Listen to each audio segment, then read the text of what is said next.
The VAT gap, or the difference between how much VAT the state should collect and how much it actually collects, is unfortunately starting to grow again in Poland. But the VAT, value-added tax, escaping due to the activities of organized crime groups is not the only problem facing the Polish state today. The Polish state, meaning you and me, is also currently being robbed by illegal online casinos, whose operations have completely spiraled out of control in Poland. Last year alone, turnover on illegal gambling websites reached almost 65 billion zloty. Polish money ended up in companies registered in tax havens, including Curaçao and Malta, instead of operating within our economy. The state treasury has lost over 6 billion zloty since 2017 due to unpaid gaming tax alone. When we add to this the tax evasion by large foreign companies, the recipe for financial disaster becomes clear. This is a problem on par with the construction of nuclear power plants, without which Polish industry will simply cease to be profitable, or the maintenance of tight borders, without which our security will drastically decline. Do you think I'm exaggerating? Every year, hundreds of billions of zlotys leak abroad, resulting in us becoming poorer. All this while we face a record budget shortfall and are forced to borrow at high interest rates to cover the costs of running the National Health Fund, NFC, education, and securing the necessary military equipment. As a reminder, in 2024, the government had to borrow from us, amounting to 210 billion zlotys, incurring an additional debt of 5,800 zlotys per person. In 2025, it will be short by another 288 billion zlotys. This means that in the last 2 years alone, the government will be short by 500 billion zlotys, while, as a reminder, the annual Polish budget is 630 billion zlotys. The budget shortfall for 2024 and 2025 practically equaled the entire budget for 1 year. Something needs to be done about this, because if this continues, I'll be handing over to my Nicodem a country so indebted that he'll do nothing as an adult but work to pay off the interest on the debts we're incurring today. We govern ourselves so irresponsibly, as if we were the ones to do it. And yet, we only borrowed this Poland from our parents, only to soon pass it on to the next generation. It's more than obvious that we finally need to start talking about state finances. Why? Because, contrary to appearances, we ordinary people have influence. If we don't put pressure on politicians, nothing will change on its own. Starting a public debate about a problem is the first step to tackling it. First, VAT. Let's start with VAT. This is what the VAT gap looks like. In individual years, from 2015 to 2021, we see a clear downward trend. In 6 years, the gap has shrunk fourfold. Recently, however, something is starting to go wrong with VAT again, and the VAT gap is widening from approximately 10 billion to 30 to 40 billion annually. Of course, this phenomenon is not only due to the state's less efficient tax collection, but also to numerous criminal groups, which have created a veritable El Dorado out of the VAT carousel over the past decade.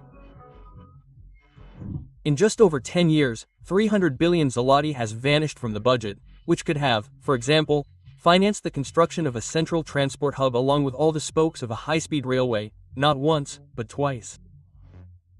For this 300 billion zloty, we could build 1.5 nuclear power plants like the one planned in Choksiło, with a capacity of 3,750 megawatts, or 2 smaller 2,500 megawatts power plants, which would significantly reduce our electricity bills and stimulate industrial production, the driving force of the economy.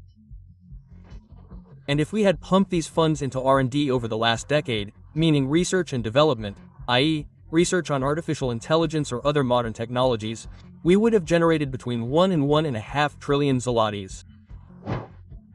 The World Bank generally assumes that 1 zloty invested in this way by the state yields returns of 2 to 5 zlotys in private production. So how can we close the VAT gap so that much-needed funds don't slip through our fingers? If it's been done once, it can certainly be done again. First, a universal split payment obligation should be introduced, starting with the smallest amounts. What is split payment? It's a system of dividing every corporate payment into 2 parts. The first net payment is transferred to the company's account, while the second VAT payment is transferred to a separate VAT account, from which only taxes can be paid. This prevents entrepreneurs from having to dispose of funds earmarked for VAT. Currently, split payment only applies to amounts exceeding 15,000 Polish zlotys gross. If we were to apply this system to all B2B transactions above, say, 5,000 Polish zlotys, we would make life much more difficult for fraudsters, thereby blocking VAT fraud. Secondly, we are immediately introducing the mandatory KSEW, National Electronic Invoice System, for all. Implementation and full integration with the SAFT, Polish Standard Audit File, are planned as soon as possible. This would provide the state with real-time invoice data, reducing carousels and false invoices. We are supporting both solutions with automation and artificial intelligence algorithms. Instead of an army of officials, let AI handle the control and detection of irregularities. Thirdly, we are simplifying VAT rates. The variety of rates opens up opportunities for optimization and abuse. Instead of 0%, 5%, 8%, or 23%, we are creating a single rate, for example, 15%. This leaves no room for manipulation. Fourthly, we should return to hunting for big game, that is, pursuing large VAT mafia networks, tracking down frauds worth hundreds of millions or even billions of zlotys, instead of fighting small transactions. What else? The National Revenue Administration, KAZ, which was created by merging the tax, customs, and fiscal control administrations, should be strengthened. More officers, new IT tools, and better coordination. Secondly, illegal casinos. Another challenge that urgently needs to be addressed is the issue of illegal casino and bookmaking websites. Someone might ask another question. Okay, but this is a niche problem. I don't play at online casinos. Neither does my wife. This probably applies to a narrow segment of society. Nothing could be further from the truth. According to research, in 2024, 16% of Polish internet users have regular online gambling experience, including a whopping 83% who use illegal services. On average, they spend 338 zloty per month on online casino games operating in the underground economy. Last year alone, turnover on illegal gambling websites reached almost 26 billion zloty. Money that could have fueled the Polish economy ended up in Malta or Curacao. What should be done in this situation? The first thought that comes to mind is to ban gambling in illegal online casinos that are unlicensed and don't meet legal requirements. But this was done long ago, and the results, as you can see, are meager. Unfortunately, the registry of banned domains and payment blocking are practically non-existent. Special guides can be found online that teach how to bypass the system, how to make payments in illegal casinos that accept BLIK and for what amounts, and where you must use PayPal or Revolut to top up your account. Unfortunately, sites like this one fail to warn that using Polish banks or BLIK for transactions exposes players to criminal and fiscal penalties. And although this is practically unenforced, the system somehow turns players into criminals. Worse still, logging in is possible without age verification, so the problem of gambling addiction in the underground economy affects a growing number of Polish teenagers, who will soon be entering adulthood with one of the most serious addictions. Beyond the financial losses suffered by the state, there are also social issues, namely, to put it more bluntly, the harm being inflicted on the entire younger generation of Poles.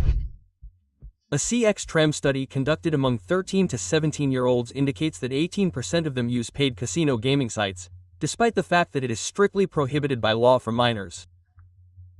This problem affects 1 in 5 teenagers. There are 1.9 million teenagers in Poland, meaning 360,000 young people are exposed to the unregulated gray market of the casino gaming market.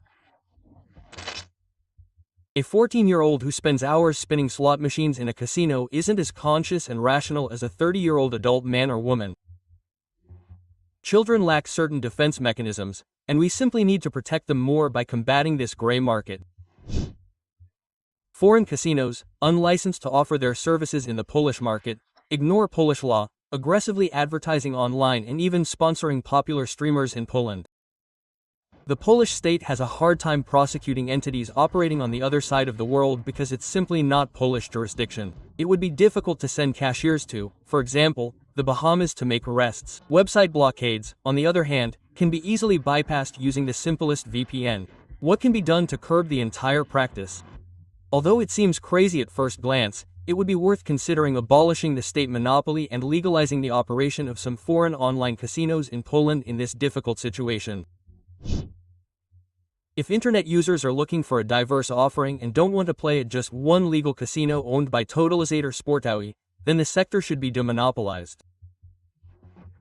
Yes, because if users are going to play at various casinos regardless, whether they do so legally or illegally, it's better for some of these casinos to be licensed and pay taxes in Poland.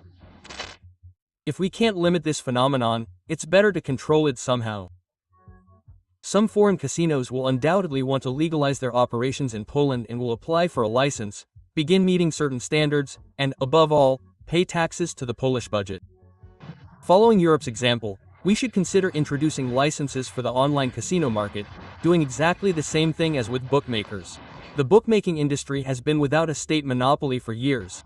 There are many state-controlled entities. The situation is radically different from the monopolized online casino sector. Moreover, it would entail a number of benefits. EY calculated that opening the market should generate revenues from the gambling tax of 310 million Polish zlotys annually, and with the sector growing at 5 to 10% annually, we will reach $500 million zlotys annually within the next few years. But even today, the total losses to the economy are much higher. They are likely measured in billions of zlotys annually, considering that companies operating in Poland create jobs, pay taxes other than gambling tax, and employees pay additional taxes and social security contributions. The current legal situation has created a paradox in which the official state monopoly in the online casino market must compete with entities in the gray zone. Competing with entities that don't meet any requirements, operating outside the law, is difficult. Therefore, the monopoly protecting the state-owned operator by law is not only illusory but actually works to the detriment of the sports totalizator. Furthermore, there are significantly fewer countries in the European Union with a monopoly. Outside of Poland, only Austria and Finland have it. Finland is in the process of demonopolizing and introducing a licensing system for operators. Third, the transfer of profits abroad. A major problem of the last 30 years has been the transfer of profits by international corporations, known as transfer pricing. Foreign companies operating in Poland often inflate the costs of central services, such as licensing fees, consulting, and IT, which allows them to artificially lower their profits in Poland and transfer them to tax havens. This is because, formally, such a company doesn't report a profit in Poland, so it doesn't pay corporate income tax, CITU. According to the Supreme Audit Office, NIC, the scale of this entire practice amounts to tens of billions of zloty annually. For years, the French hypermarket chain Auchan, for example, engaged in this practice. Between 2015 and 2019, the company paid a total of just 1.8 million Polish zlotys in CITU on revenues exceeding 51 billion Polish zlotys. This tax represented a mere 4,000% of its revenue.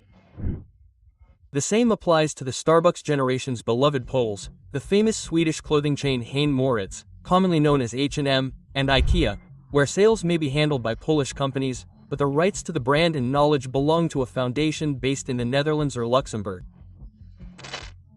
Of course, it will be very difficult for the Polish authorities to completely eliminate this phenomenon, but the state's finances would certainly improve if it could be curbed even slightly.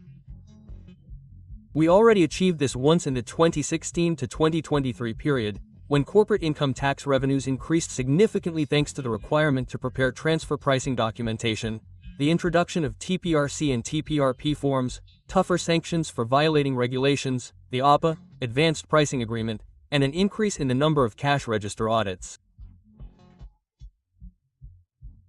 The Prime Minister should simply summon representatives of the 100 largest foreign businesses and tell them directly that if they want to continue doing business in Poland, he expects their actual tax payments to increase to at least a decent level, because Poland is a normal country, not some 19th century colony. If we succeeded once, perhaps we can tighten the system again. I see no reason why you and I all pay taxes to do business in Poland, yet large international corporations refuse to pay their fair share. I simply don't understand why an entire nation can spend a week dwelling on a dispute between a football player and their manager, yet ignore the most important issue in the country, its finances. You might call me a materialist who constantly talks about money as if it were the most important thing, but I disagree. I'm not a materialist, I'm a realist. Because if the state treasury is empty, how will we buy military equipment? How will we pay soldiers' salaries? Without a penny to our name, we'll be easy prey for the Kremlin. Without funds in the budget, how will we finance hospitals? surgery for our loved ones, treatment for serious illnesses. The entire state will become inefficient and even more vulnerable to external influence. After all, if we ignore the revenue side and continue to allow ourselves to be robbed left and right at the current spending level, Poland will soon witness an Italian or Greek scenario. The Republic will go bankrupt, and external capital providers like the IMF, the World Bank, and Brussels will dictate terms to us in every aspect of running the state. If foreign banks don't like who Poles elect to govern in democratic elections, then, just as happened in Italy, they'll be able to make us an offer we can't refuse, which goes something like this. If you don't replace your prime minister with the one we choose, starting tomorrow, we'll downgrade your country's credit rating, and the debt service you're no longer carrying will skyrocket, bringing you to your knees. This is the level of foreign dependence we desire, so let's continue to manage our state finances so imprudently. I hope today's material will serve as a prelude to a discussion titled, How to Prevent Such Massive Outflows of Money from Poland. We don't work so hard to increase national wealth only to allow it to flow abroad so easily. I'm particularly addressing representatives of the legislative branch here. Poland is renowned for its record-breaking law production. Perhaps you'll consider these needs in the current legislative process as well. Thank you for your attention. Best regards to everyone, and I encourage you to subscribe so you don't have to search for new videos. Notifications will automatically inform you about new videos coming in. Hey!